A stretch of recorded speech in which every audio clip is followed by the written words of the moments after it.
எந்த தலைமுறையில இதுவரை எங்க ஊருக்கு பஸ் வந்ததே கிடையாது. என்ன ஊர்ல மாதிரி போய் பஸ் ஏறுவீங்க? நாங்க வந்து கத்தனூர் போனதுக்கு போனா இங்க எந்த சைடு போனா தலைவாரி பெரிய 3 கிலோமீட்டர் நடந்து போய் தான் நாங்க பஸ் ஏறுவோம். இதான் ஃபர்ஸ்ட் டைம் எங்க ஊருக்கு பஸ் வர்றது. ரொம்ப சந்தோஷமா இருக்கு. இது வந்து ரெகுலரா வரணும் எங்களுக்கு. ரெகுலரா வரணும்.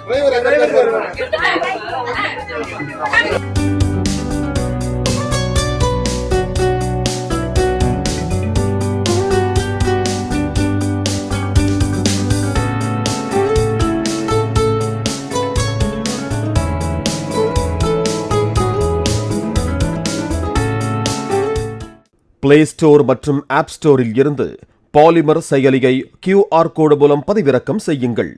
செய்திகளை உடனுக்குடன் பெறுங்கள்.